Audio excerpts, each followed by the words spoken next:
أستغفر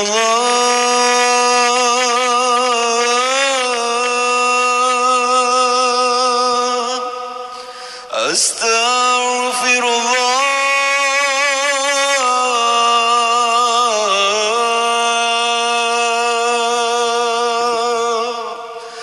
أستغفر الله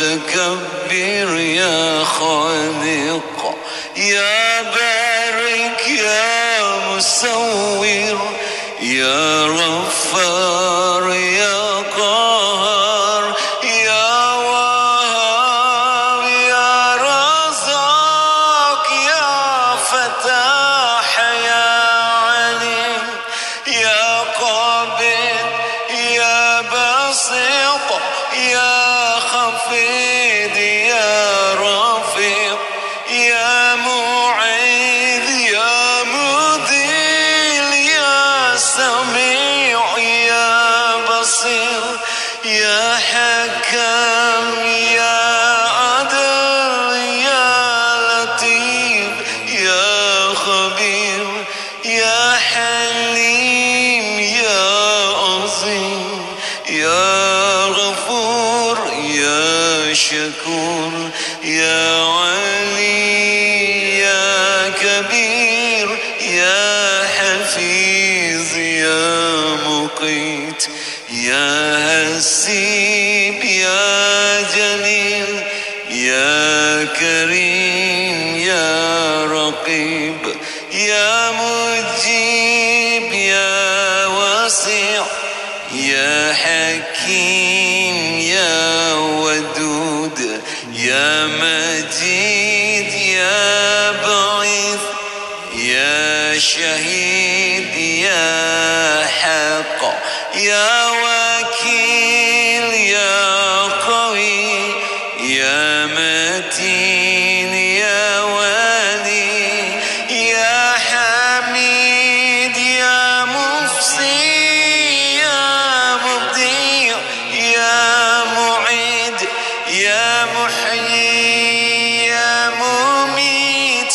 يا حي يا قيوم يا وجيد يا مجيد يا وحيد يا صمد يا قادر يا مقتدر يا مقدم يا مؤخر يا أول يا أخير يا ظهير يا بطين يا ولي يا متعالي يا بار يا تواب يا منتقم يا عفو يا رؤوف يا أحد يا ملك الملك يا ذا الجلال والإكرام يا مقسط يا جميع يا غني يا مغني يا مانع يا ضار يا نافع يا نور يا هادي يا بديع يا بقي يا ورث يا رشيد يا صبور يا الله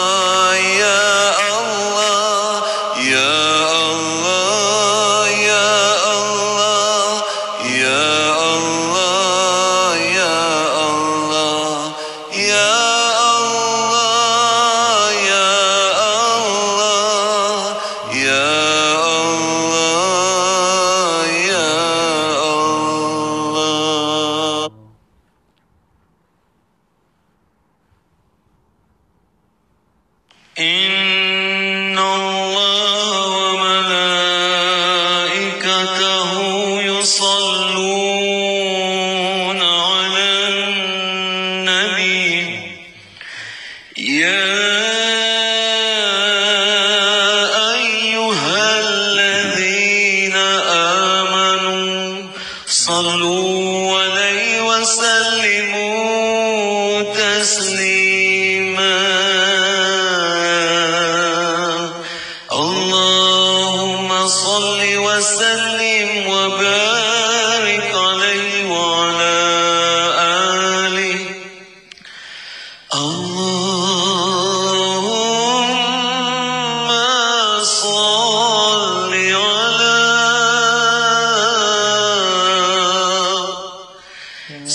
سيدنا محمد عبدك ورسولك النبي الأمي وعلى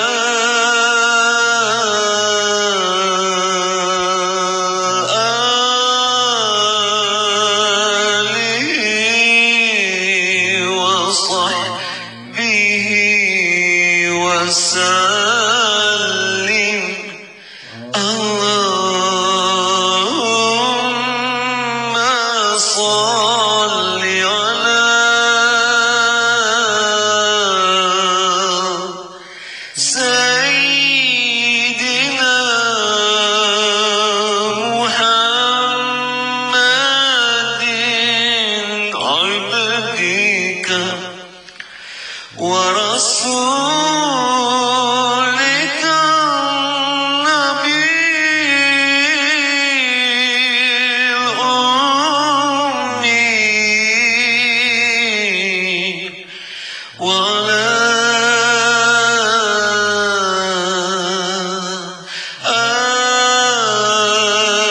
آله وصحبه وسلم اللهم صل على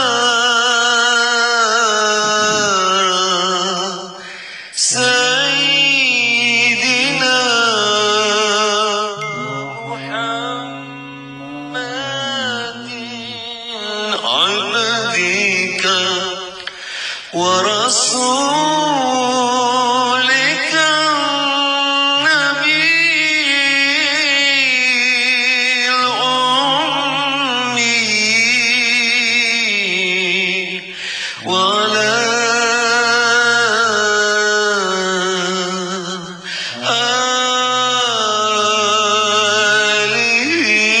آله وصحبه وسلم اللهم صل وسلم وبارك عليه. السلام عليك يا رسول الله، السلام عليك يا نبي الله، السلام عليك يا حبيب الله، السلام عليك يا سيد المرسلين، السلام عليك يا إمام المتقين، السلام عليك يا خاتم النبيين ورحمة الله وبركاته. السلام عليك وعلى آلك الطاهرين، السلام عليك وعلى أصحابك أجمعين ورحمة الله وبركاته. الفاتحة. أعوذ بالله من الشيطان الرجيم. بسم الله الرحمن الرحيم. الحمد لله رب العالمين الرحمن الرحيم مالك يوم الدين. إياك نعبد وإياك نستعين. اهدنا الصراط المستقيم صراط الذين أنعمت عليهم غير المغضوب عليهم ولا الضالين. آمين. بسم الله الرحمن الرحيم. الحمد لله رب العالمين. اللهم صل وسلم على سيدنا محمد وعلى آله وصحبه وسلم. اللهم افتح علينا وعلى ذرياتنا فتوح العارفين. اللهم علمنا ما ينفعنا وانفعنا بما علمتنا وزدنا علما. اللهم يا معلم إبراهيم علمنا، ينفع سليمان فهمنا. سبحانك لا علم لنا إلا ما علمتنا إنك أنت العليم الحكيم. ولا حول ولا قوة إلا بالله العلي العظيم.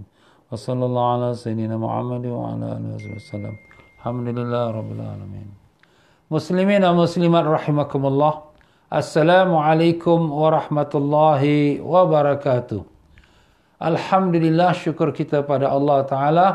Dengan limpah kurnia taufik hidayatnya telah dipertemukan kita pada petang yang mulia ini daripada bulan Ramadan. Hari ini sudah masuk kita 8 Ramadan. Masya Allah. Secepat sungguh Ramadan bergerak pantas seperti kereta api yang laju. Dan siapa yang tak kejar dia akan tertinggal. Sebab itulah tuan-tuan ya. Jangan kita berlengah-lengah lagi. Jangan kata nanti-nanti. Sekarang juga kita siap-siap dengan amal ibadat. Salat tarawih jangan kurang pada 20 rakaat dengan 3 witir. Baca Quran setiap hari paling tidak 1 juz supaya kita khatamkan Quran di akhir nanti. Solat tahajud kita bangun malam ya. Dan banyak kita berdoa kepada Allah SWT. Doa kepada Allah bulan Ramadan bila-bila masa pun dalam waktu pagi, petang, siang, malam. Dalam sujud, tak dalam sujud, maka itu doa yang mustajab. Itu memang dalam hadis Nabi SAW mengatakan bahawa doa orang yang berpuasa siang atau malam dikabulkan Allah Ta'ala. Jadi kita dalam keadaan berpuasa ini, apalagi puasa yang Ramadan, bulan yang rahmat, jadi banyakkan berdoa pada Allah. Antara kita doalah kepada Allah, minta kita lepas pada neraka. Dan antara doa kita minta Allah Ta'ala selamatkan kaum keluarga kita semua daripada kelemahan iman dan daripada maksiat dan juga daripada perkara yang kita bimbangkan, daripada penyakit-penyakit yang bahaya. Sekarang ini anak-anak pelajar kita di Mesir, anak-anak pelajar Singapura kita di Mesir, mereka ada sebahagian kecil daripada mereka telah terkena dengan COVID-19. Jadi antaranya anak-anak saya pun belum lagi lah, tidak, mudah-mudahan tidak. Cuma marilah kita berdoa, mudah-mudahan Allah selamatkan mereka. Bismillahirrahmanirrahim. Alhamdulillahirrabbilalamin. Allahumma salli wa sallim wa barik ala Sayyidina Muhammad wa ala alihi wa sahbihi wa sallim. Allahumma inna nas'aluka wa natawassalu wa natawajjahu ilaika binabika nabiyina Sayyidina Muhammadin sallallahu alaihi wasallam nabi rahmah. Ya Rasulullah, inna natawajjahu bika la rabbina fi salamati talabatina Singaporean fi Qahira. Allahumma sallimhum, Allahumma afihim, Allahumma a'idhhum min maradil khatir. Allahumma syafi'u fihim, Allahumma syafi'u fihim, Allahumma syafi'u fihim. Ya Allah, kami mohon padamu dengan keberkahan baginda Nabi kami Rasulullah sallallahu alaihi wasallam dan dengan berkah bulan Ramadan yang mulia ini, ya Allah, Kau peliharalah anak-anak kami yang sedang belajar di tanah Mesir, ya Allah. Lindungilah mereka dari segala perkara yang dibimbangkan daripada penyakit COVID-19. Berikanlah mereka terselamat dari segala perkara yang bahaya. Dan kurniakan mereka kesihatan dan mudahkan mereka dalam menghadapi pelajaran. Dan jadikanlah mereka para ulama-ulama salihin. Antara mereka anak-anakku, ya Allah, Tengku Muhammad Faruqi Faidullah dan Tengku Maryam Fatimatul Fadullah. Peliharalah mereka dari segala apa yang dibimbangkan dan semua anak-anak pelajar lain yang berada di tanah Mesir daripada segala penyakit yang dibimbangkan. Rabbana atina fid dunya hasanah fil akhirati hasanah wa qina adzabannar. Wa sallallahu ala sayyidina Muhammad wa ala alihi wasallam. Alhamdulillah rabbil alamin. Alhamdulillah, syukur kita pada Allah Ta'ala. Tuan-tuan dan puan-puan semua, apa khabar? Alhamdulillah, mudah-mudahan semuanya dipanjangkan umur oleh Allah, dalam sihat walafiat, disembuhkan semua penyakit, dikabulkan segala hajat, ditanamkan iman dan taqwa, dibukakan pintu ma'rifat, dimatikan semua kita dalam iman dan Islam, dalam husnul khatimah, dan ditemukan kita dengan Rasulullah sallallahu alaihi wasallam. Allahumma amin ya rabbal alamin. Ya para jemaah sekalian, alhamdulillah pada pelajaran kita semalam kita telah pun membicarakan mengenai perkara-perkara yang membatalkan puasa. Tapi dalam membicarakan perkara-perkara yang membatalkan puasa ini terbagi pada dua. Iaitu ada perkara yang membatalkan pahala puasa tapi puasanya tak batal. Ada pula yang membatalkan puasa dan pahalanya sekali. Dan kita dah mulakan semalam dengan kita mengatakan perkara yang membatalkan pahala, ya, tetapi puasanya tak batal, pahalanya yang batal. Mana tak dapat pahala lah, kesian dia. Dia puasa lapar perut, kering tekak, tapi tak dapat pahala. Kenapa? Kerana dia melakukan antaranya perkara yang dilarang iaitu ghibah. Ghibah tu apa? Mengumpat. Mengumpat cerita keburukan orang. Apa definisi mengumpat? Mencerita keburukan orang di belakangnya. Kalau dia tahu, dia marah. Itu nama mengumpat. Kita cerita hal orang, keburukan dia, keburukan. Kalau kebaikan tak apa. Di belakang dia. Kalau di depan-depan tu kita tak mengumpat, itu kita cakap terus terang. Di belakang dia. Kalau dia terdengar, kalau dia tahu, dia marah, dia tak suka. Kalau dia tak kisah, itu tak mengumpat juga. Tapi kalau lebih baik jangan kita bercakap macam tu. Tapi ada pula 6 perkara yang diberikan keizinan untuk kita mengumpat dengan sebab-sebab yang dibenarkan syarak. Kita dah mengatakan orang mengumpat ni dia ambil dosa kita, dia bagi pahala daripada kita. Imam Hasan Basri bila dengar orang ada mengumpat dia bawa hadiah kepada orang yang mengumpat tu. Terima kasih awak dah hadiah saya. Jadi kita jangan marahlah orang mengumpat kita. Kita terima kasih pula, kesian dia kan. Dia buat ibadat penat-penat, pahala dia bagi kita. Ataupun dosa kita pula yang dia ambilnya, kesian dia. Jadi 6 perkara yang kita dah sebutkan semalam, iaitu 6 perkara yang dibolehkan mengumpat, tetapi dengan sebab hukum syarak, hukum syariat. Kalau tak kerana hukum syariat, tak boleh. Apa tu 6 perkara yang dibolehkan? Pertama ialah orang yang kena zalim. Jadi orang yang kena zalim, dia mengadulah pada hakim. Nak menceritalah, aku ni kena zalim, aku kena pukul, aku duit kena curi. Siapa buat tu? Si Fulan. Tu kita mengadu pada hakim. Mestilah kita nak beritahu kesalahan orang yang buat zalim pada kita. Yang kedua, orang yang menerangkan sifat seseorang kepada orang lain. Jadi kalau sekiranya kita ada kawan, namanya Ahmad. Ahmad yang mana satu kau cakap ni? Ahmad yang kaki tempang tu.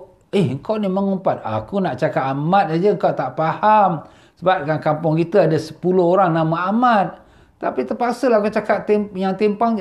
Jadi kau kenal kan? Jadi ini kita terpaksa. Kalau tidak, orang tu tak tahu yang mana satu Ahmad yang kita cakap.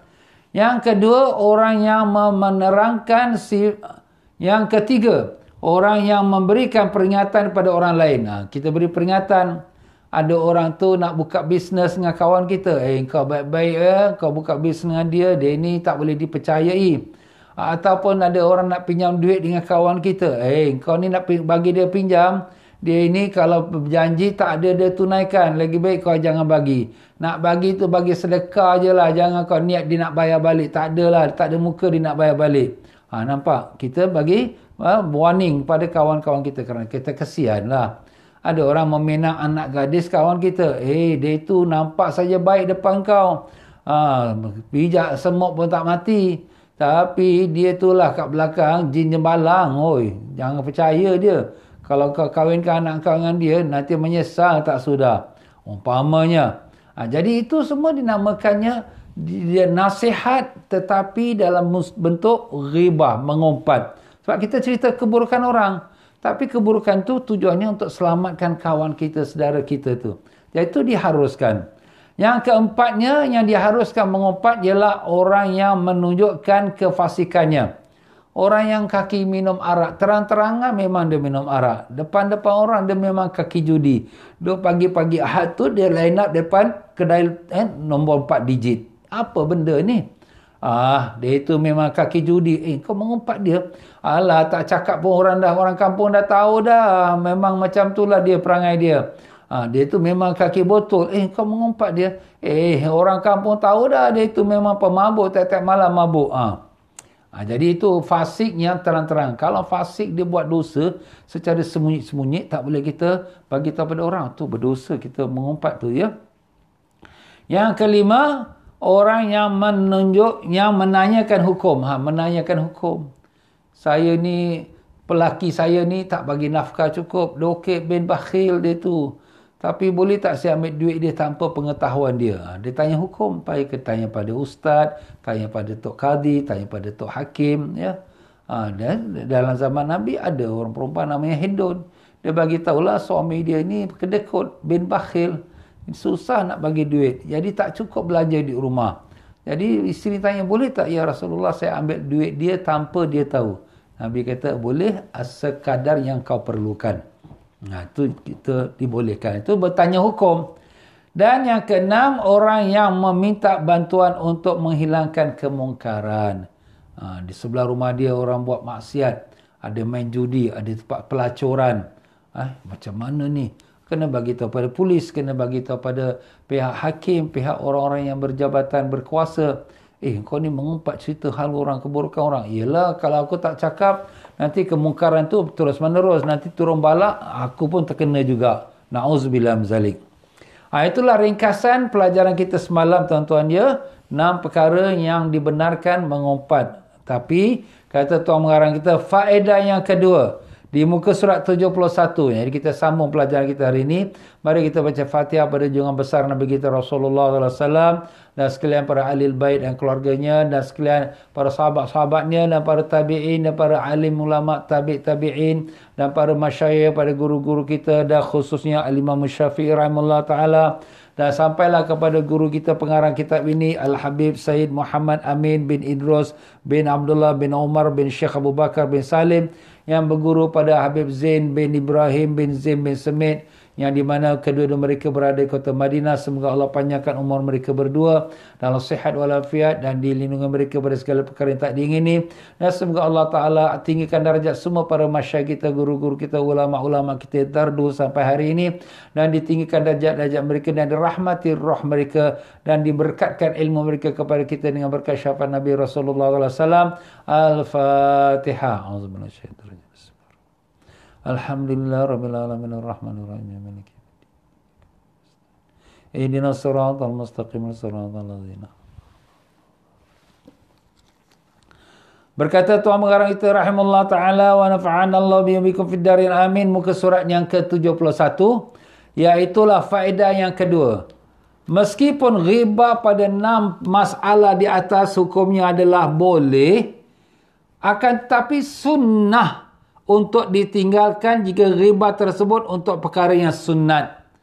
Kalau perkara itu sunat, ringan, tak payah nak cakap lah. Ya, lebih baik kita diam sudahlah. Sebab ini benda sunat aja. Tapi kalau benda itu jadi wajib, ya.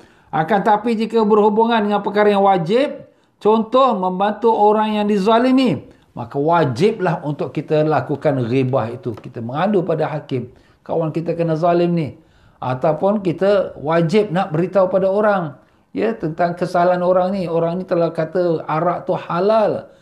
Mana boleh, ini terang-terang ni haram. Kita kena bagi tahu pada orang, ini haram ni, arak ni haram. Umpamanya lah, ya.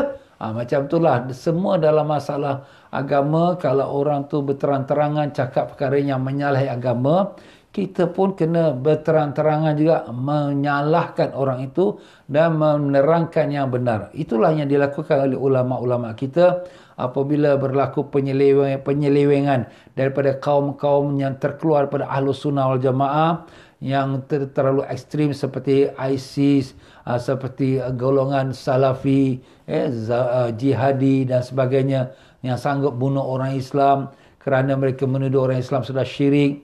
Ya, orang Islam sudah menyembah patung berhala, la ilaha illallah. Kita kata, ini bukan perkara syirik. Kita mengambil barakat, bukan syirik. Kita berdoa dengan tawasul, bukan syirik.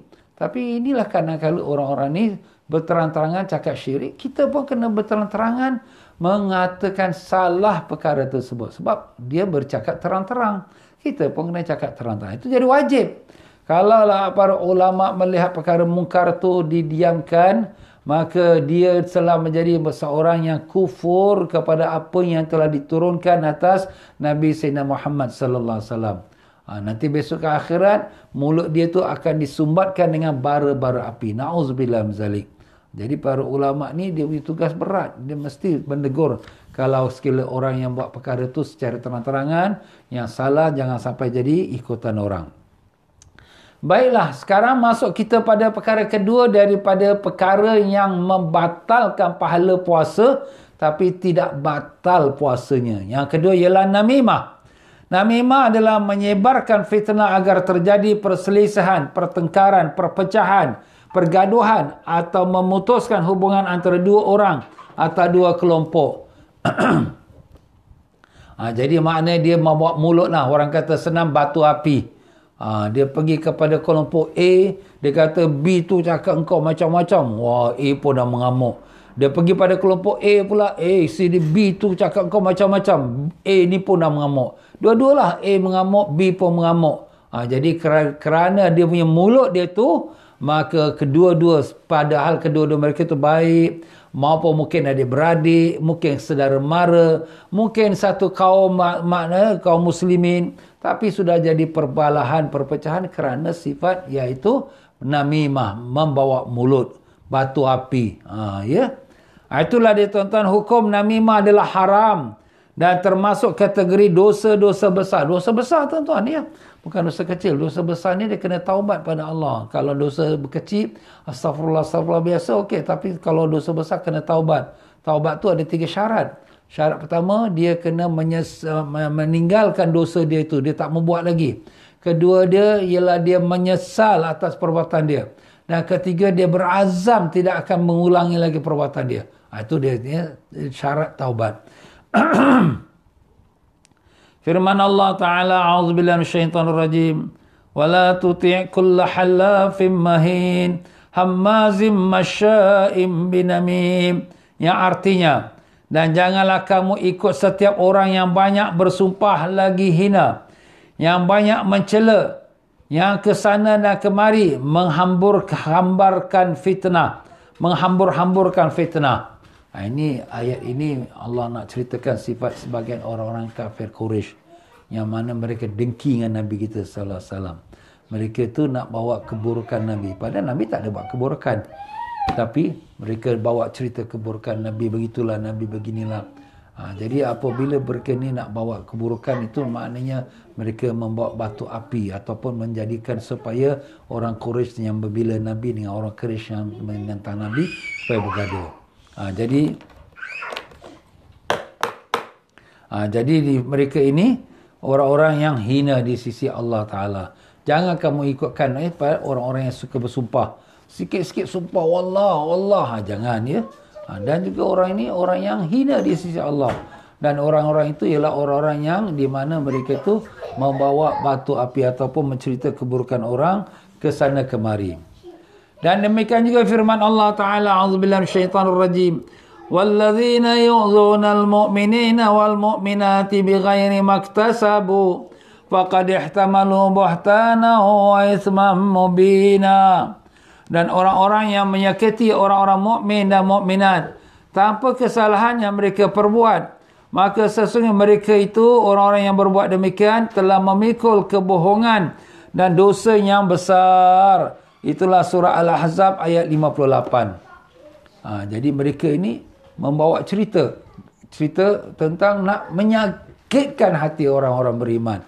Seperti mana orang kafir Quraisy setengahnya yang kerja keras untuk menghinakan Nabi kita Rasulullah SAW. Nak jatuhkan status Nabi kerana mereka tahu orang kenal Nabi itu sebagai Al-Amin, orang yang terpercaya dan orang yang tak pernah bohong dan sebagainya. Tapi mereka cuba supaya orang lari daripada Nabi kita SAW, supaya tak mendekati Nabi. Tapi itulah rancangan mereka. Wa makaru wa makarallah wallahu khairul makirin. Mereka merancang, Allah pun merancang. Rancangan Allah lah yang berjaya.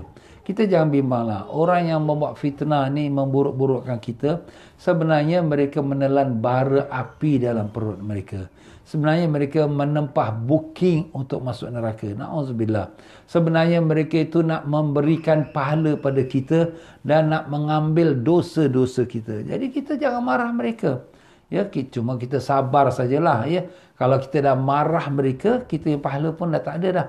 Pahala sabar tu dah tak ada. Jadi yang kita marah, kita biarkan dan kita doa pada Allah Ta'ala berikan dia hidayat. Sebab apa? Dengan hidayat barulah dia sedar dia keinsafan dia dan dia pun bertaubat. Dan demikian juga Rasulullah sallallahu alaihi wasallam telah bersabda, la yadkhulul jannatan namam. Tidak akan masuk syurga seorang yang melakukan namimah. Orang batu api ni, bawa mulut ni, tak masuk syurga. Walaupun orang Islam. Ustaz, macam mana orang Islam akhirnya masuk syurga? Ya, betul. Orang Islam akhirnya masuk syurga. Jadi kalau Nabi mengatakan tak masuk syurga, Na'udzubillah, mungkin, tak mustahil mati dia mati kafir. Waktu dia nak meninggal, datang setan-setan goda dia pun terikut agama Yahudi, Nasrani atau Majusi, mati masa tu, mati kafir. Na'udzubillah. Jadi bukan sekadar dosa saja, tapi na'udzubillah bimbang dia mati kafir, yang menjadi sebab dia tak masuk syurga sama sekali. Tetapi kalau sekiranya dia mati Islam sekalipun, maka dia mungkin masuk syurga, kerana kita dah sebutkan dalam hadis, kalau ada sesiapa yang sebesar zarrah daripada iman, dia akan masuk syurga. Tapi mungkin dia masuk syurga last. Maksud last tu makna dia kena azab seolah-olah macam tak ada harapan ke syurga. Ibarat macam tu. Tapi setelah akhir sekali, dia lepas dah habis seksa dia, tak tahu ribuan tahun, ratusan ribu tahun, kemudian lepas tu barulah masuk ke syurga. Itu dia. Na'udzubillah min zalik, minta Allah lindung kita. Ya Allah, lindunglah kami pada penyakit ghibah dan penyakit namimah, maupun diri kami, anak isteri kami dan sahabat-sahabat kami, murid-murid kami. Ya Allah, jauhkanlah kami dari sifat yang tercela itu dengan berkat Nabi Rasulullah SAW. Amin ya rabbal alamin. Sayyidina Ali bin Abi Talib radhiyallahu berkata, seseorang yang melakukan namimah dapat melakukan amalan dalam 1 jam untuk menyebarkan fitnah yang terus berlangsung selama sebulan. Bila fitnah dah merebak, dia nak diobatinya tu bukan mudah. Kita cakap 1 orang, orang tu cakap 10 orang, 10 orang tu cakap lagi ada 10 orang. Dah tersebar seluruh kota ini. Orang si puan tu buat tu, 10 orang buat ni. Nah, orang dah bercakap-cakap. Nak kita selesaikan ini bukan makan 1-2 hari. Yang cakap sekejap, tapi yang nak selesaikan ni mungkin makan sebulan, mungkin makan bertahun. Ya, lebih-lebih lagi di zaman orang-orang merebut politik. Ya, politik ini kadang-kadang baik, kadang-kadang tak baik. Dah mula dia menjatuhkan orang itu, jatuhkan orang kerana dia nak angkatkan diri dia. Itu pun perkara yang dilarang oleh Nabi kita sallallahu alaihi wasallam. Tetapi di sini kalau dia zaman dulu hanya dengan kita katakan dengan bercakap mulut, tapi sekarang tak payah cakap mulut pun. Sekarang dengan kita punya handphone kita buat satu cerita bohong yang menjadikan buruk kepada orang yang kita target tu. Kemudian kita paskan pada grup. Grup tu ada 100 orang. 100 orang tu pas lagi kepada grup lain pula ada lagi 100 orang lagi. Tersebar dalam 1 jam dan seluruh kota ini sudah dapat tahu. Itu lebih dahsyat lagi dengan teknologi moden ini. Jadi semua orang yang dapat berita palsu tu daripada asalnya kita, semua dosa mereka kita tanggung. Na'udzubillah, dan mereka pun tanggung dosa sendiri. Sebab tu kita bila dapat sesuatu berita, jangan terus cepat kita mengkhabarkan orang. Kenapa? Kita kena cek dulu. Mungkin berita tu betul atau mungkin tak betul, ya. Dan begitulah Imam Yahya bin Adsam berkata, seseorang yang melakukan namimah lebih kejam daripada tukang sihir. Lebih kejam. Tukang sihir, dia sihir kita 1 orang, 2 orang, habis. Tetapi bila namimah ni, 1 kota dapat berita dia. Allah, lagi dahsyat orang yang kena batu api ni, orang yang kena kita katakan diburuk-burukkan, difitnah ni. Orang kena fitnah lah. Maka dia tertekan hidup dia. Jiwa dia perasaan dia tertekan. Dan anak isteri dia semua tertekan kerana fitnah yang dikenakan pada bapa dia. Allah. Nampak tuan-tuan, ya? Sebab tu kita di sini janganlah, ya. Sebab tu dalam ayat Quran Allah kata, awal fitnah tu asyaddu minal qatl. Fitnah tu lebih dahsyat daripada membunuh. Sebab orang tu bunuh, orang tu dah mati habis. Tapi bila kita fitnah dia hidup dalam tekanan. Keluarga dia semua hidup dalam tekanan. Itu lebih dahsyat lagi daripada membunuh. Perkara yang ketiga daripada yang membatalkan pahala puasa tapi tak batalkan puasa ialah kizib. Kizib adalah berbohong, bercakap bohong, berdusta. Hukum kizib adalah haram dan termasuk kategori dosa-dosa besar. Masya Allah, dosa besar ni, ya. Kita cakap bohong, nampak Allah sikit je, tapi dosa besar. Kerana dia punya akibat dia sangat berat, ya. Jadi perkara ini telah difirmankan oleh Allah Ta'ala, a'udzubillahi minasyaitanir rajim, wala taqulu lima tasifu alsinatukumul kadhiba hadha halalun wa hadha haram litaftaru 'ala Allahil kadhib. Innal ladzina yaftaruna 'ala Allahil kadhiba la yuflihun. Surah An-Nahl ayat 116. Dan janganlah kamu mengatakan terhadap apa-apa yang disebut oleh lidah kamu secara dusta. Ini halal dan ini haram. Jangan. Mana ikut suka hati kita. Oh ini haram. Oh ini halal. Maupun dari segi makanan ke ataupun dari segi perbuatan ke.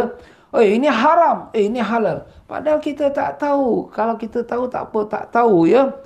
Untuk mengada-ngadakan kebohongan terhadap Allah. Nak membohongkan apa yang Allah tak sebut. Ini seumpama Bani Israel lah. Bani Israel dalam kitab Tauratnya tu, iaitu kitab diturunkan oleh Allah Ta'ala pada Nabi Musa AS. Mereka menekuk nambah perkara yang tak halal, yang tak haram jadi diharamkan. Yang asalnya halal tapi mereka haramkan. Inilah kaum Yahudi, itu memang yuharrifuna ma fi kitabillah. Mereka nukar-nukarkan apa yang ada dalam kitabullah. Allahu Akbar. Sesungguhnya orang-orang yang mengada-ngadakan kebohongan terhadap Allah, maka tidaklah mereka itu beruntung, bahkan neraka untuk mereka. Na'udzubillah min zalik. Jadi bercakap bohong ni merosakkan pahala puasa kita. Walaupun bohong itu perkara-perkara yang kecil. Allah tak apalah ustaz kita pun. Tapi itu boleh rosakkan pahala puasa. Dan sabda Nabi SAW di muka surat 73. Kafa bil mar'i kaziban an yuhaditha bi kulli ma sami'a. Cukuplah setinggi-tinggi darjat kebohongan seseorang itu jika dia menyebarkan seluruh khabar yang didengarnya. Dia dapat saja berita, dapat saja dia punya WhatsApp dia tu, dapat saja Telegram dia. Oh, dia ni, macam ni, ustaz ni, macam ni, bintang filem ni. Dia pun pas. Padahal benda tu tak betul, benda tu fitnah. Tapi kita pula jadi penyebarkannya pula. Jadi berapa ramai orang yang membaca daripada kita punya sebaran tu, semua dosa mereka pun kita pula tanggung. Allah, na'udzubillah min zalik. Jagalah tuan-tuan, jangan sampai buat macam tu. Kerja bodoh tu. Buat kerja bodoh tu. Kenapa? Mencari dosa orang dan kita hadiahkan pahala kita pada orang lain pula. Hukum berbohong. Hukum berbohong adalah haram. Ini pada hukum asal. Hukum haram. Macam riba jugalah. Riba mengumpat haram. Dan dilarang oleh syariat kecuali pada 3 masalah. Boleh berbohong pada 3 perkara saja. Tapi ini pun dengan sebab syariat membenarkan. Adalah sebabnya. Jadi kalau sini kita nak mengatakan fitnah ataupun berbohong ni, dia samalah, lebih dahsyat daripada mengumpat. Sebab tu kan semalam saya dah baca hadis Nabi SAW lalu di sekumpulan sahabat-sahabat yang sedang mengumpat saudara dia, menceritakan keburukan saudara dia. Nabi kata jangan mengumpat. Mereka kata, ya Rasulullah, kami cakap ni benar ya Rasulullah. Maknanya bukan cakap cerita-cerita bohong. Betul ni. Nabi kata kalau benar itu mengumpat. Nampak tuan-tuan? Kita menceritakan keburukan orang di belakang dia dan dia tak suka kalau dia dengar keburukan itu diceritakan. Dan kalau tak benar, itulah fitnah. Fitnah lebih dahsyat daripada mengumpat. Seperti membunuh nyawa seorang. Wal fitnatu asyaddu minal qatl. Fitnah itu ialah lebih dahsyat daripada bunuh. Jadi hukum berbohong ni adalah haram. Dan dilarang oleh syariat. Kecuali pada 3 masalah. 3 masalah ini dibolehkan. Apa tu? 3 masalah hukumnya boleh. Yang pertama, ucapan sang suami kepada isterinya agar sang isteri meredainya. Jadi suami ni kadang-kala dia nak jaga hati isteri dia. Tapi kalau cakap terus terang, nanti isteri dia merajuk. Kalau kita cakap bohong, isteri tu senang hati. Jadi menyenangkan hati isteri tu adalah satu perkara yang diusahakan. Kenapa?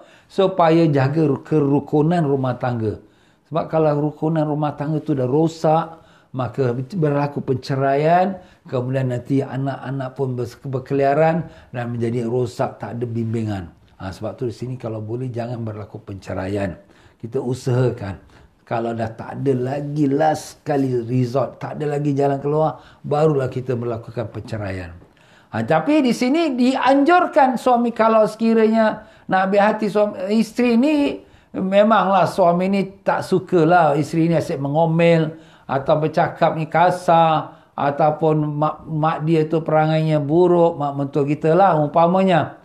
Tapi isteri tanya, bang, macam mana bang saya punya, okey tak saya? Bagus kau ni, baik, bagus kau. Okay, mulut pun cakap bagus, alhamdulillah. Mak mertua aku ni, mak engkau lah, tu pun baik, bagus orang tua tu. Padahal kita memang tahu tak suka dah. Tapi kalau cakap yang benar, maka nanti kecil hati dia. Nanti mak dia pun marah. Kenapa menantu aku cakap aku macam tu? Jadi kita tutup mulut kita cakap bohong lah.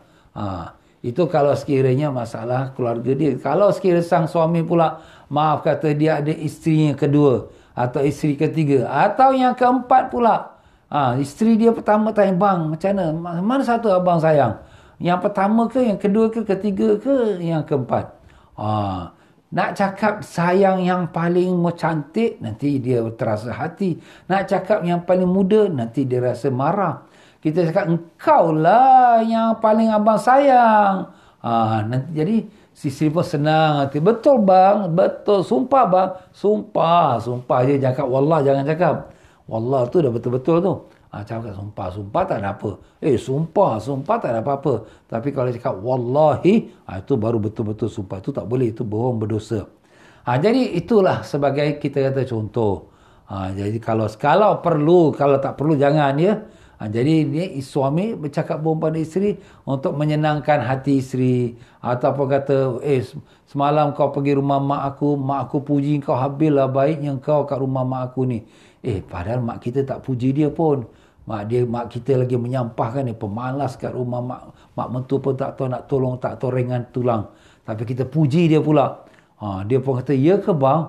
Mak sayang saya bang mak aku sayang kau. Baguslah kau. Tapi adalah hati kita, geramnya. Tapi tak apalah, kita nak pupukkan rasa kasih sayang tu. Ini jaga rumah tangga ni susah tuan-tuan ya. Sebab jaga rumah tangga ni seperti ibarat kita bawa kaca. Kaca itu jangan jatuh. Jatuh pop pecah. Macam mana perasaan kita? Kita kena jaga sana. Bawa mana-mana kita bawa. Macam itulah nak jaga perasaan isteri kita ya. Jaga baik-baiklah perasaan isteri. Sebab tu kalau kita nak cakap, jangan cakap yang boleh menyakitkan hati dia dan boleh menjadikan kemarahan dia dan boleh pecah rumah tangga. Kita jagalah lidah. Habis ustaz, di perangai dia memang macam ni, kau tak cakap. Tak apalah, sabarlah. Kalau sekiranya boleh kita cakap dengan tak kecilkan hati dia, tak apa. Kita puji-puji dia lah. Kau ni cantik lah. Kau ni bagus lah. Kau ni pandai lah. Tapi kalau sikit lagi, kalau suara kau tu tone down sikit tu, sedap sikit. Suara kau tinggi lah. Lama aku dengar pun nak takut. Ya ke bang? Kita dah puji dia dulu. Dah puji dia, dia jatuh pun jatuh tak sakit. Sebab kita dah siap download pillow kat bawah. Spring dah. Dia spring. Macam tu. Ibaratnya lah. Dan yang kedua, ucapan seorang yang ingin memadamkan perselisihan antara dua orang. Dua orang adik-beradik ni dah bertelingkah dah, bergaduh dah, berselisih faham dah. Kita ni nak damaikan diorang. Kita pun jumpa si abang, kita kata, adik kau tu dah minta maaf lah, tapi dia malu nak jumpa kau. Dia menyesal lah dengan perbuatan kau. Kemudian dia pergi jumpa pula si adik, abang kau tu dia nak minta maaf, tapi dia malu lah. Dia menyesal lah semalam bergaduh dengan kau. Ya ke? Betul ke? Adik aku ni nak minta maaf. Betul ke abang? Akhirnya abang adik bertemu, minta maaf abang, minta maaf adik. Alhamdulillah. Jadi ustaz, ini bohong tau. Bohong ini dapat pahala. Kenapa? Kerana dapat kita menyatukan kembali dua saudara kita yang berselisih faham. Dan yang ketiga, dalam peperangan dengan orang-orang kafir. Peperangan al-harbu khida' Nabi kata. Iaitu peperangan itu adalah satu penipuan. Jadi kita kena ada taktik penipuan. Nabi kita sallallahu alaihi wasallam bila dia hantar bala tentera, dia bagi satu surat. Surat tu dia pesan, apabila kau sampai ke sebahagian tempat ini, baru kau buka. Jangan buka sekarang. Tentera tu pun pergilah jalan menuju ke utara umpamanya. Jadi musuh-musuh dah dengar, tentera Islam pergi utara, kita kat sebelah timur tak ada apa-apa. Tentera Islam tak akan serang kita. Tapi apabila dah sampai sebagai satu tempat, perintah Nabi pun dijalankan, dia buka surat. Sekarang kau bawa tentera kau pergi ke timur. Dia pergi ke timur. Jadi apabila orang-orang kafir ke orang musuh Islam ni, Dia tak bersiap sedia untuk peperangan sebab dia dapat berita tentera Islam keluar pergi ke utara. Tiba-tiba datang tentera Islam dalam keadaan yang dia tak sangka-sangka, terus berlaku peperangan, maka kemenangan kepada orang Islam, ya. Jadi itulah dia, tuan-tuan. Itu boleh. Jadi 3 perkara ini dia berbohong, tapi berbohong tu dia dibenarkan. Ustaz, ada orang kata tu bohong sunat. Bohong ni, maaf katalah tak ada sunat. Memang asal bohong tu haram. Tapi dia diberikan pahala kerana dengan cara itu dapat kebaikan. Ni nak kata sunat tu macam disuruh, tapi taklah disuruh. Tapi dia adalah satu perkara yang baik. Itu kita, suami bohong pada isteri. Keduanya ialah orang yang mendamaikan dua saudara yang berselisih. Yang ketiga ialah bila dalam peperangan. Allahu a'lam. Hal ini berdasarkan pada sabda Rasulullah sallallahu alaihi wasallam, seluruh kebohongan akan ditulis di buku amalan manusia. Kita cakap bohong, satu perkataan ditulis. Jangan cakap, alah ustaz, sikit aja pun ditulis juga. Jangan cakap bohong. Kecuali pada 3 perkara, iaitu seorang lelaki yang berbohong pada isterinya agar sang isteri meredainya, sayang pada abang dia. Dan seorang lelaki yang berhubung di antara 2 orang untuk mendamaikan antara keduanya. Dan yang ketiga, seorang lelaki yang berbohong untuk peperangan dengan musuh Islam. Jadi begitulah dia. 3 perkara ni dibolehkan berbohong, ya. Tapi yang betul-betul lah, jangan dia bohong tu kerana nak menipu di keluarga dia atau isteri dia dengan kejahatan dia. Ataupun kita katakan yang nak merugikan sang isteri tu, itu tak boleh, ya. Tapi kalau berbohong tu nak jaga hati isteri tu, bolehlah, ya. Yang keempat, melihat perkara yang merosakkan pahala puasa tapi tak membatalkan puasa. Apa dia? Melihat kepada hal-hal yang dilarang oleh agama, seperti memandang perempuan ajnabiyah. Ajnabiyah tu maknanya yang bukan mahram, yang boleh kita kahwin. Itu nama ajnabiyah. Maka dapat membatalkan pahala puasa. Sebagaimana firman Allah Ta'ala, a'udzubillahi minasyaitanir rajim, qul lil mu'minina yaghuddu min absarihim wa yahfazu furujahum dzalika azka lahum innallaha khabirum bima yasnaun. Katakanlah kepada orang laki-laki yang beriman, hendaklah mereka menahan pandangannya dan memelihara kemaluannya. Yang demikian itu adalah suci bagi mereka. Dan Allah Subhanahu Wa Taala, dan sesungguhnya Allah Ta'ala maha mengetahui terhadap apa-apa yang mereka perbuat. Surah An-Nur ayat yang ke-30. Jadi dalam ayat ini Allah Ta'ala perintahkan kita kaum lelaki untuk menundukkan pandangan mata kita. Menundukkan daripada apa, Ustaz? Menundukkan daripada melihat kaum wanita yang ajnabiyah, yang halal nikah, ya, yang mana terbuka aurat, ya. Habis kalau Ustaz, kalau orang perempuan tu dia tutup aurat, macam mana? Boleh tak kita pandang dia? Pandang sekali, seimbas sekali tak apa. Tapi bukan pandang tengok saja. Itu pandang tengok saja, tenung tu. Itu lain macam tu. Itu daripada mata nanti turun ke hati. Bahaya. Sebab tu kita orang lelaki kalau bercakap dengan perempuan, walaupun dia pakai tutup aurat, jangan pandang muka dia. Itu nafsu pula timbul tu. Itu setan duk main tu. Maaf, ya. Jadi kita tundukkan mata kita. Kita dengar cakapan dia, kita pandang sekali-sekali, kita dengarkan cakapan dia, apa dia nak mengadu sebagainya. Jangan kita tengok muka dia. Nanti kita pula maaf kata dari mata turun ke hati. Bahaya. Itu kita jaga mata kita. Jadi orang lelaki, apa lagi kalau sekiranya wanita yang ada di tepi jalan, yang pakaian yang terdedah paha, terdedah betis, dengan punggungnya ketat, ya, dengan badannya nampakkan bentuk buah dadanya. Itu semua boleh bawa pada haram. Bahkan haram tu semua. Perkara yang menaikkan nafsu, itu adalah haram, ya.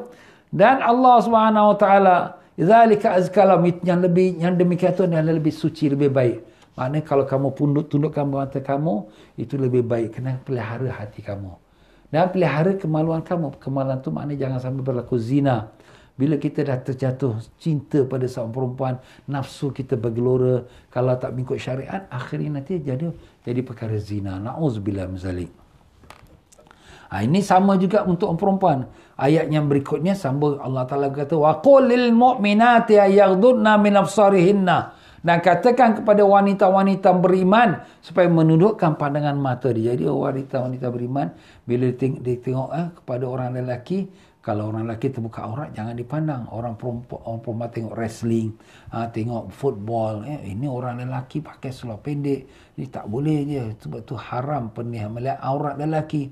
Tapi kalau sekiranya dia melihat lelaki itu dalam keadaan tu tak aurat, maka dia lihat lelaki itu dengan keadaan yang ada terbatas. Maknanya sekali-sekala tengok. Bukan maknanya pandang muka ustaz tu ataupun pada guru tu kadang-kadang nanti masuk dalam hati. Tapi kalau masuk dalam hati tu kerana sayang kerana Allah, sayang pada ulama itu memang disuruh kerana ulama itu waris para Nabi. Tapi jaga, jangan kadang-kadang setan masuk. Itu yang kita bimbang ya. Jadi perempuan wanita pun disuruh tundukkan pandangannya dan menjaga kemaluannya. Mana jangan berlaku perbuatan zina. Dan Rasulullah SAW bersabda, fazinal aini an-nadru ai ila ma harramallah. Adapun zinanya mata adalah melihat, iaitu kepada perkara-perkara yang diharamkan oleh Allah. Daripada mata dia punya hati dah bergelora, daripada hati lidah pula berkata-kata, buat dating, daripada buat dating maka berlakulah perhubungan. Na'udzubillah min zalik. Inilah akibatnya tuan-tuannya, apa yang berlaku perkara maksiat, zina dan sebagainya yang berlaku di kalangan masyarakat kita kerana kebebasan. Bebas ini boleh tapi ada had dan batas ya. Jangan kita jadi secara bebas terus ya. Itu perlu kita jaga dan kita awasi. Pengecualian dari hukum di atas adalah apabila melihat wanita yang diperbolehkan oleh syariat. Contohnya, seorang laki-laki melihat pada wanita yang akan dilamarnya. Demikian pula dengan doktor kepada pasiennya sekadar tempat yang akan diobatinya. Ini keadaan yang dibenarkan syariat. Ya, seorang lelaki nak melamar perempuan, nak kahwin dengan perempuan tu, nak pilih dia jadi calon isteri. Tapi dah tengok ke belum? Seorang sahabat Jabir radhiyallahu anhu datang pada Nabi sallallahu alaihi wasallam memberitahu yang dia berminat dengan nak kahwin satu orang perempuan. Nabi kata, kau dah tengok dia ke belum? Pergilah tengok dia dahulu supaya lebih lagi mendekatkan hati kamu kepada dia. Sebab kalau sekiranya dia, maaf kata, dia tak tengok lagi wanita itu, tiba-tiba lepas dia kahwin, macam ini bini aku, dah dia terkejut. Aku ingatkan cantik macam bidadari, sekali rupanya Masya Allah. Jadi dengan itu dia akan jadi kesedihan. Jadi jangan, tengok dulu bakal isteri itu. Tapi pernah juga berlaku di zaman ulama-ulama kita, iaitu seorang namanya Abu Saleh. Abu Saleh ini nama dia bapa Saleh, memang baik, dia orang baik, orang warak, bahkan orang soleh yang kuat saleh. Dia ni jaga makanan dia, tak maunya haram. Dia lalulah musafir satu batang sungai, di tepi batang sungai, dia dah kelaparan. Nampak satu apple yang sedang hanyut di atas sungai itu. Dia pun cekup apple tu, kerana terlalu sangat lapar, dia pun makan. Lepas dia makan, kemudian dia terfikir, ini apple ni mesti ada daripada satu dusun. Mesti ada dia punya kebun dia.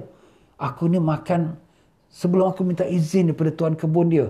Jadi, dia pergilah ikut batang sungai itu daripada mana agaknya. Sampailah satu kebun apple. Masya Allah. Dia pun ketuklah pintu tuan rumah. Tong. Tuan. Tuan rumah pun buka pintu.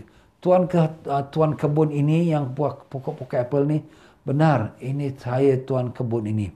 Saya tadi kelaparan tuan, saya tengah lalu tepi sungai, saya nampak satu biji apple, saya yakin ini apple tuan punya lah pada pokok tuan.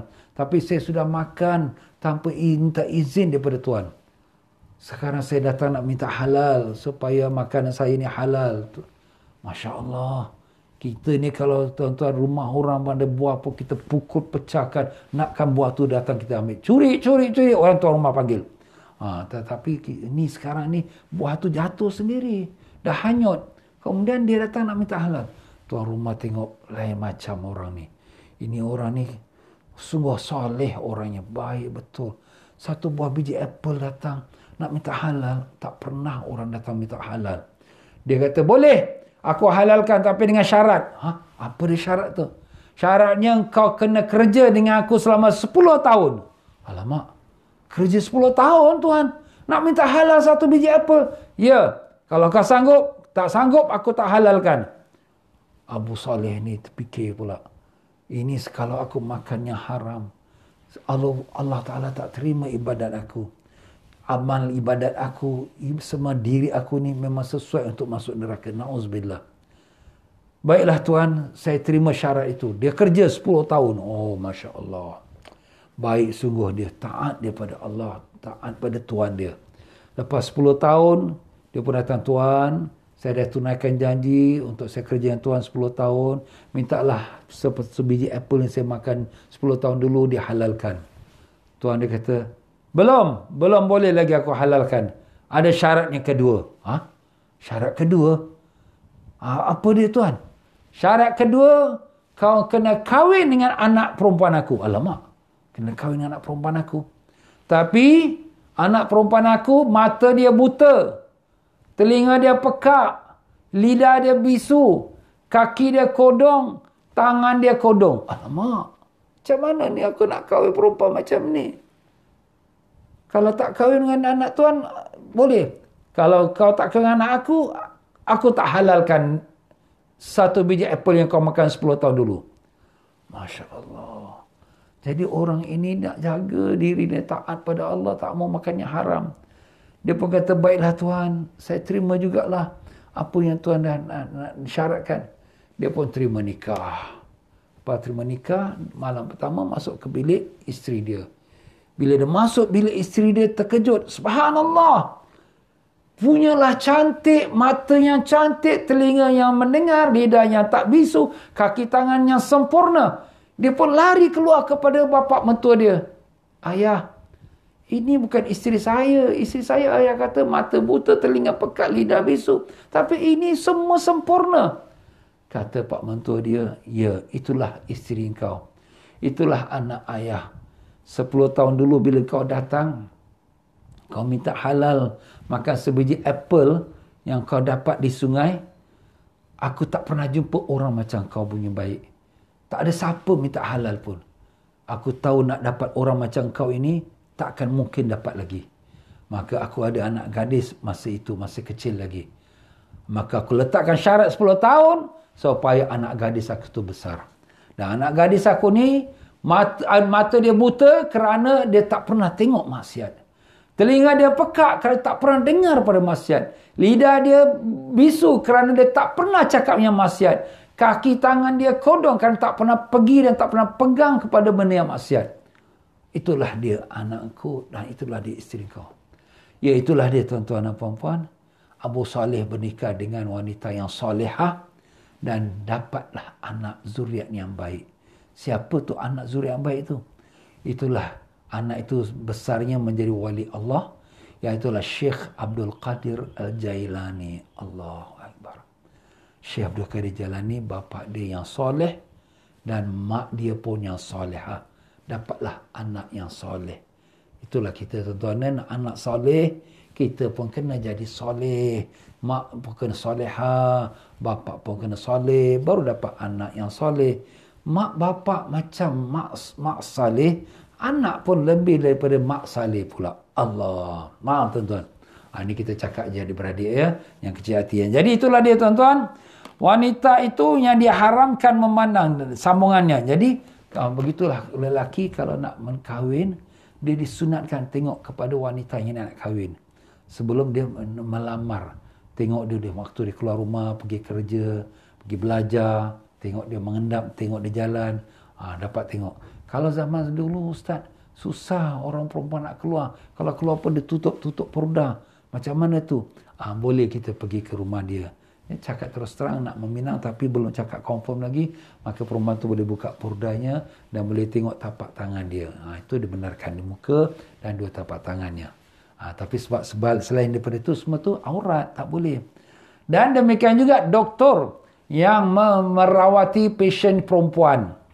Pasien dia perempuan. Kak sakit kat sebelah mana? Kaki kat belakang. Kat belakang je lah buka tudung tu tengok. Jangan duk buka baju. Semua buat apa? Maaf tuan-tuan ya. Ini kita jaga sebab tu kalau sekiranya isteri kita jumpa doktor, Suami kena ikut sama. Kalau suami sibuk, mesti ada satu orang sama-sama. Takut ialah ni dunia di zaman fitnah tuan-tuan ya. Jadi biar ada sama-sama teman untuk supaya bersama dalam sebilik dengan doktor tu.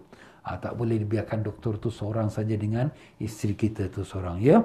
Suami tu mesti ada sifat ghirah. Ghirah tu apa? Sifat cemburu. Ya, orang yang lelaki yang tak ada cemburu itu namanya dayus.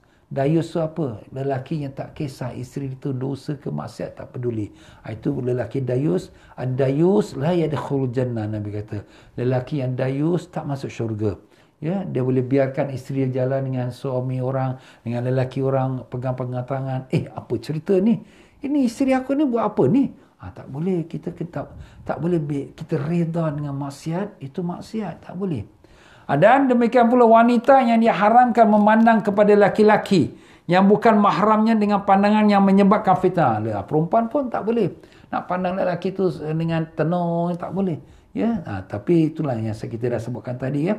Kalau pandang pada gurunya bersekali-sekala, kalau pandang pada kalau kita jadi doktor, orang perempuan pula jadi doktor, pandang kepada lelaki dia kena tengok pada masalah penyakit lelaki tersebut ya. Kalau berbual tu jangan duk pandang tenung muka dia. Kita sekali-sekala pandang tapi kita tundukkan mata kita. Jadi orang perempuan pun tak boleh memandang pada lelaki yang bukan mahramnya dengan pandangan yang menyebabkan fitnah. Fitnah tu apa? Fitnah tu masuk dalam hati kita. Terasa teringin dengan dia, terasa sayang pada dia. Sayang yang, maaf kata, ke nafsu. Kalau sayang kerana guru kita, sayang kerana dia orang soleh, itu tak apa. Itu memang disuruh. Kita sayang pada orang-orang yang Allah kasih. Maka firman Allah Ta'ala, a'udzubillahi minasyaitanirrajim, wa qul lil mu'minati yaghdudna min absarihinna wa yahfazna furujahun. Dan katakanlah kepada wanita-wanita yang beriman, hendaklah mereka menahan pandangannya dan kemaluannya. Kemaluan tu jangan dia buat zina lah. Dan janganlah mereka menampakkan perhiasannya. Keperhiasannya tu maknanya tubuh badannya yang ternampak nanti yang menjadi aurat. Ya, iaitu seluruh tubuh badannya, melainkan muka dan dua tapak tangan saja yang boleh dipandang oleh lelaki. Jadi kena jagalah. Itu jadi seluruh badannya adalah aurat ya. Hendaklah mereka menutupkan kain kerudung ke dadanya. Kain kerudung, kain tudung dia lah. Sampai dada. Jadi kain tudung dia tu tutup sampai ke dada. Jadi maksudnya sampai ke dada ni jangan nampak pakaian ketat kat dada dia. Maaflah ya, bila dia pakai pakaian ketat nampak bentuk tubuh badan dada dia, itu pun boleh menaikkan nafsu lelaki. Sebab tu dia kena pakai baju yang longgar ataupun pakai kain tudung tu sampailah kepada dada dia ya. Dan janganlah mereka menampakkan perhiasannya. Perhiasan tu ialah tubuh badannya dan juga perhiasannya dia pakai. Gelang-gelang emas ya. Jangan dia nampak-nampakkan, tunjuk-tunjukkan pada orang lelaki dia, sandarkan ke tangan dia kat muka dia, nampak gelang emas. Jangan ya. Kecuali dia boleh nampakkan tubuh badan dia yang mana terhad ya, yang kalau depan suami itu tak ada had langsung lah. Tapi kalau bukan suami, iaitu aurat wanita depan lelaki yang mahram. Oh, panjang pula ni ya. Oh, masa kita ni sangat cemburu lah tuan-tuan. Kita berhenti situ je lah ya tuan-tuan. Sebab ni panjang ayat ni nak baca lagi, nak bahaskan lagi. Nanti tak sempat masa tuan-tuan nak buka puasa pula. Baiklah tuan-tuan dan puan-puan, saya ucapkan ribuan terima kasih kepada mereka yang telah derma dan juga berinfak. Alhamdulillah, beberapa program pembahagian beras kepada orang fakir miskin di kampung-kampung pendalaman di dalam kawasan Kemboja, dan juga untuk orang berbuka puasa dan sahur kumpulan Rohingya ya, yang pelarian Myanmar yang duduk di Bangladesh ya.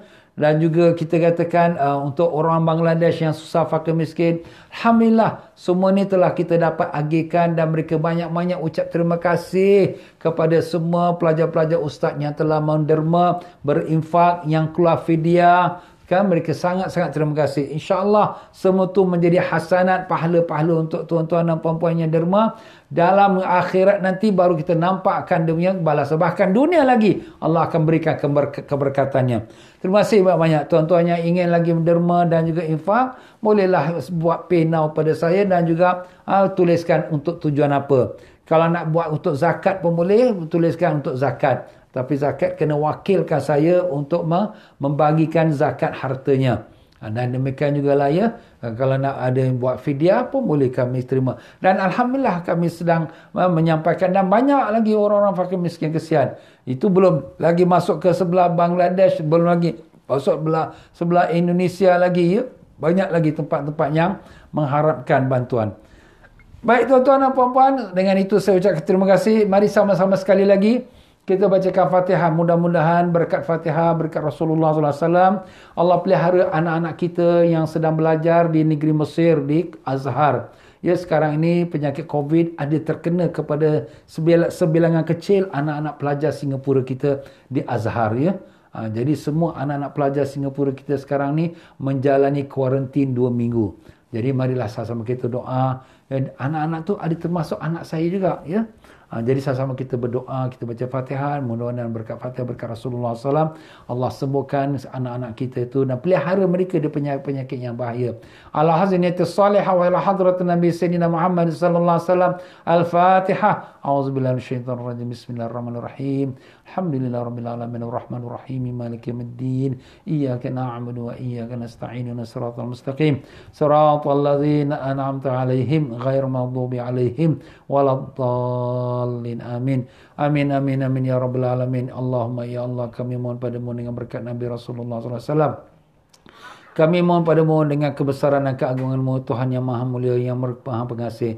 Ya Allah, selamatkanlah kami, keluarga kami, anak-anak kami yang sedang belajar di Mesir. Ya Allah, lindungilah mereka daripada penyakit COVID yang sedang merebak di negara Mesir itu. Ya Allah, ya Allah, khususnya pelajar-pelajar kami, iaitu pelajar-pelajar di Azhar dan anak-anakku Tengku Muhammad Faruqi Faidullah dan Tengku Maryam Fatimatul Fadlah dan sekalian teman-teman mereka dan sahabat-sahabat mereka semua. Ya Allah, lindungilah mereka daripada sekalian penyakit dibimbangkan dan juga Abdul Hakim bin Muhammad Bashir. Ya Allah, ya Allah, terimalah doa kami, kabulkan permohonan kami. Rabbana atina fid dunya hasanah fil akhirati hasanah wa qina adzabannar. Sallallahu ala sayyidina Muhammad wa ala alihi wasallam. Alhamdulillah rabbil alamin. أشهد أن لا إله إلا الله أستغفر الله نسألك الجنة ونعوذ بك من النار أشهد أن لا إله إلا الله أستغفر الله نسألك الجنة ونعوذ بك من النار أشهد أن لا إله إلا الله أستغفر الله نسألك الجنة ونعوذ بك من النار اللهم إنك عفو تحب العفو فاعف عنا اللهم إنك عفو تحب العفو فاعف عنا اللهم إنك عفو تحب العفو فاعف عنا يا كريم وصلى الله على سيدنا محمد وعلى آله وصحبه وسلم الحمد لله رب العالمين وبالله التوفيق والهداية والسلام عليكم ورحمة الله وبركاته.